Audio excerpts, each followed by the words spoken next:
नमस्कार दोस्तों, स्वागत है आप सभी का द स्टोरी वर्ल्ड में।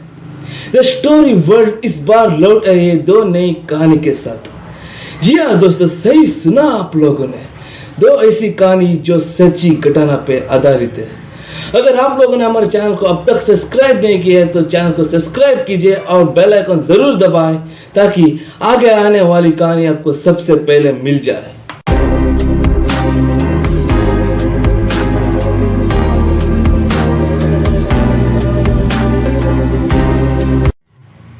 हो सकता है कि आपको ऐसी चीज़ों पर यकीन न होता हो, लेकिन ऐसी चीज़ें होती ज़रूर है और इसका एहसास तभी होगा जब ऐसी चीज़ें खुद के साथ होती हो।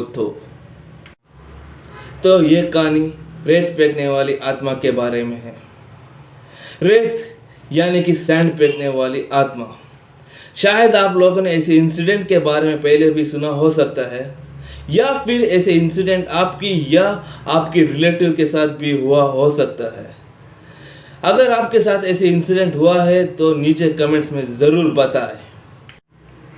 तो यह कहानी मुझे मेरे दोस्त आदित्य ने मेरे साथ शेयर किया था।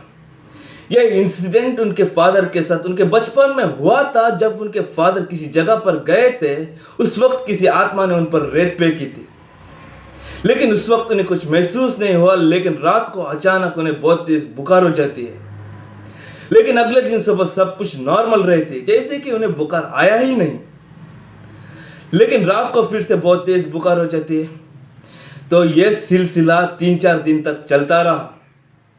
5वां दिन उन्होंने इसका इलाज टिंडोरे के लीफ से किया। उस लीफ का इमेज मैं इस कहानी के एंड में आपको दिखाता हूँ। तो अगर किसी इंसान पर किसी आत्मा ने रेत फेंकी है, तो अगर हम उनके बॉडी पर इस लीफ से रब करते हैं तो और रेत सब इस लीफ पर आ जाती है। तो इस तरह से उनके घर वालों ने उनका इलाज किया। इसके बाद उन्हें अचानक रात को बुखार आना बंद हो गया। यह थी एक छोटी सी इंसिडेंट जो मेरे दोस्त के फादर के साथ हुआ था। आपकी क्या विचार है इस कहानी के बारे में, वो आप नीचे कमेंट्स में ज़रूर बताएं। अगर ऐसी सिमिलर कहानी आपकी या आपके रिलेटिव के साथ हुआ है तो वो भी आप नीचे कमेंट्स में ज़रूर बताएं। जैसे ही मैंने आपको बोला था कि उस लीफ का इमेज इस कहानी के एंड में दिखाता हूँ, तो उस लीफ का इमेज ये रहा।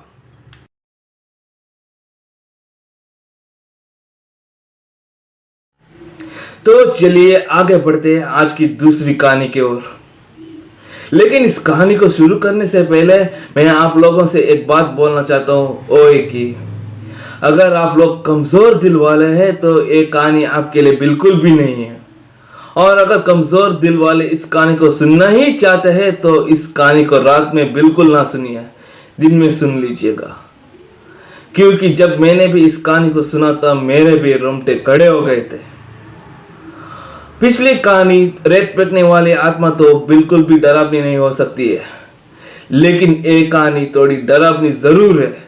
इसलिए मैं फिर से बोल रहा हूं कि कमजोर दिल वाले इस कहानी को रात में ना सुनिए। तो यह कहानी मुझे मेरे दोस्त राहुल ने मेरे साथ शेयर किया था।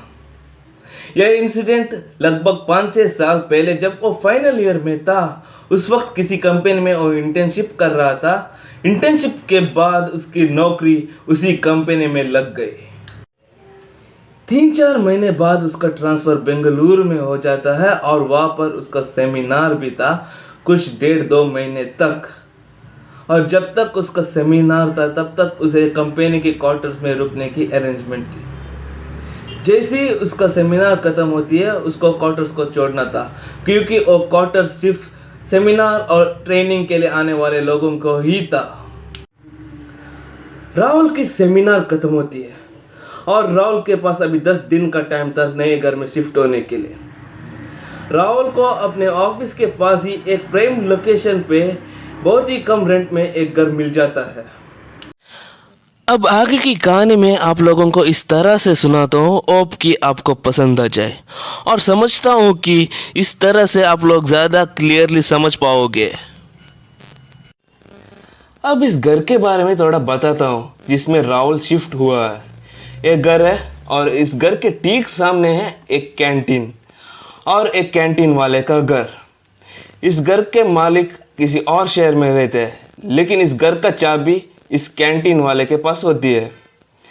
अब एक घर का मेन एंट्रेंस है और एक घर का हॉल है। यहाँ पे टीवी है और टीवी के सामने ये विंडो है और विंडो के पास एक पेड़ है और इस घर का एक किचन है और ये वॉशरूम और बाथरूम है और यहाँ पे 2 रूम्स है। और उनके शुरुआत के कुछ दिन वरुण के लिए नॉर्मल थी, लेकिन धीरे धीरे वरुण के लिए चीज़ें बदलने लगी। जैसे कि वरुण की कुछ चीज़ें किसी और जगह पे रखी हुई होती है लेकिन मिलती किसी और जगह पे थी। ऐसे ही एक और इंसिडेंट राहुल के साथ होती है। जैसे कि सुबह जाते वक्त राहुल अपना रूम साफ करके जाता है, लेकिन वापस आते वक्त रूम फिर से ऐसे ही गंदा होता है, उसकी सारी चीज़ें बिखरा हुआ रहता है। उस वक्त राहुल सोचता है कि शायद ऑफिस जाने के लिए देर होने के कारण उसी ने रूम को साफ नहीं किया होगा। इसे सोचकर रूम को फिर से साफ कर लेता है।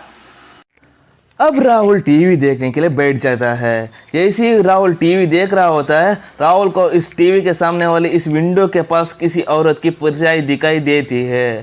तो राहुल बाहर जाके देखता है तो बाहर कोई नहीं रहता है। इसके बाद अब राहुल अंदर आकर फिर से टीवी देख रहा होता है। कुछ देर बाद राहुल को किचन के अंदर से किसी औरत के रोने की आवाज़ आती है। इस बार राहुल थोड़ा डर जाता है और धीरे धीरे किचन की ओर बढ़ता है और पूछता है कि कौन है अंदर। जब किचन से कोई आवाज़ नहीं आती, राहुल किचन के अंदर जाकर लाइट डालकर देखता है। तब राहुल को किचन में कोई नहीं मिलता है। उसके बाद राहुल बाहर आकर घर के सभी लाइटें डालकर सभी कोने जाकर ठीक तरह से देखता है। तब राहुल को घर में और कोई भी नहीं मिलता है। उसके बाद राहुल को यकीन होता है कि घर में उसके अलावा और कोई भी नहीं है और वो सोचता है कि ऑफिस के काम के थकान के वजह से उसको एलिसिनेशन हुआ है, इसलिए उसके बाद वो सो जाता है। उसके बाद राहुल को अपने घर में सब कुछ नॉर्मल होने की एहसास होती है, लेकिन ये कुछ ही दिनों के लिए ही थी। कुछ दिन बाद यानी कि वीकेंड को राहुल अपने दोस्तों को घर पे बुला लेता है। घर में एक छोटी सी पार्टी करते हैं और उसके बाद सो जाते हैं।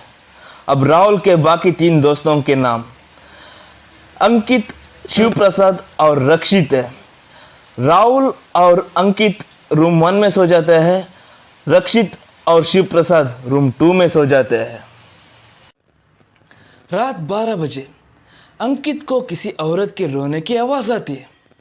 पहली बार अंकित उस आवाज़ को इग्नोर कर लेता है, लेकिन दूसरी बार उस आवाज़ की फ्रीक्वेंसी थोड़ी ज़्यादा होती है।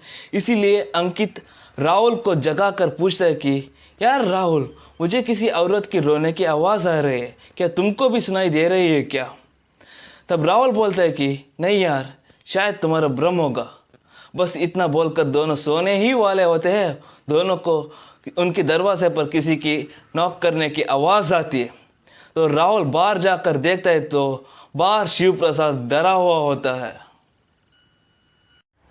अब राहुल शिव प्रसाद से पूछते हैं कि क्या हुआ शिव प्रसाद, तुम इतने डरे हो क्यों? अब शिव प्रसाद बोलते हैं कि पता नहीं यार, अचानक रक्षित को कुछ हो गया है, वो अपने आप कुछ बड़बड़ा रहा है। बस इतना सुनकर राहुल और अंकित रक्षित को देखने के लिए चले जाते हैं।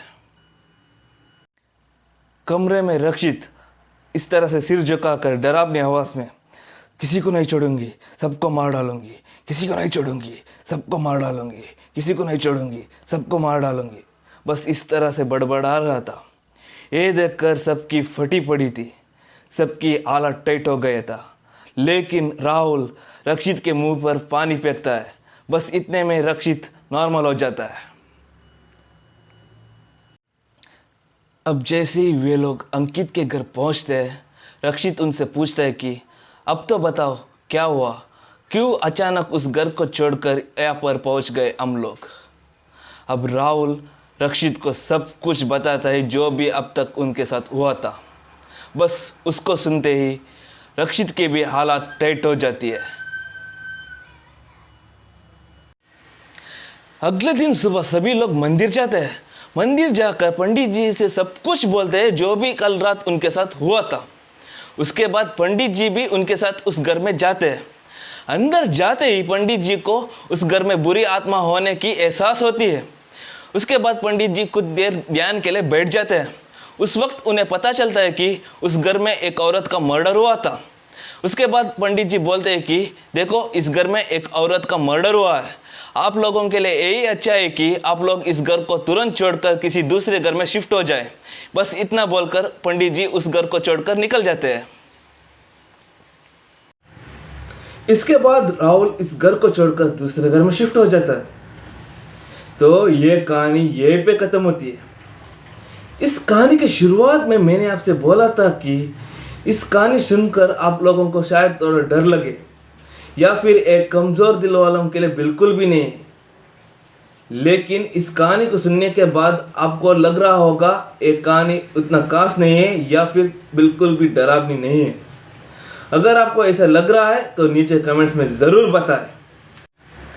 लेकिन मैं आप लोगों को निराश होने नहीं दूंगा। मैं आप लोगों को दिया हुआ वादा ज़रूर निभाऊंगा। यानी कि अब मैं आप लोगों को ऐसी बात बताऊंगा जिससे शायद आपको डर लग जाए। अगर ना लगे तो कोई बात नहीं, अच्छी बात है, आप लोग हिम्मत वाले हो। अब इस बात को अपनी तरफ से सोच कर देखो। नहीं समझे क्या? मैं समझाता हूँ। सोचो कि अगर ये इंसिडेंट आपके साथ हुआ होता तब आप लोग क्या कर लेते। सोचो कि आप 4 दोस्त बैठकर बात कर रहे हो, अचानक आपके दोस्त कोई पोसेस हो जाए और आप पर अटैक करने लग जाए, तब आप लोग क्या कर लेते। सोचो कि आप घर में अकेले हो और आपको किसी की रोने की या फिर हंसने की या फिर किसी की परछाई दिखाई देते, तब आप लोग क्या कर लेते। इसके बारे में आप नीचे कमेंट्स में ज़रूर बताएं। और इस कहानी के बारे में आप क्या विचार रखते हो वो भी आप नीचे कमेंट्स में ज़रूर बताएं। अगर आप लोगों को एक कहानी अच्छी लगी हो तो लाइक और शेयर कीजिएगा। और अगर आप लोग ऐसी कहानी सुनना पसंद करते हो तो चैनल को सब्सक्राइब कीजिए और बेल आइकन ज़रूर दबाएं ताकि आगे आने वाली कहानी आपको सबसे पहले मिल जाए। और अगर आप लोगों के पास भी ऐसी कोई कहानी है जो आप लोग हमारे साथ शेयर करना चाहते हैं तो आप लोग हमें मेल भी कर सकते हो या फिर हमारे इंस्टाग्राम की पेज को फॉलो करके उस पर आप लोग मैसेज भी कर सकते हो, जिसका लिंक डिस्क्रिप्शन में है। तो जल्दी मुलाकात होगी ऐसी कहानी के साथ। तब तक के लिए tata bye bye, take care, धन्यवाद।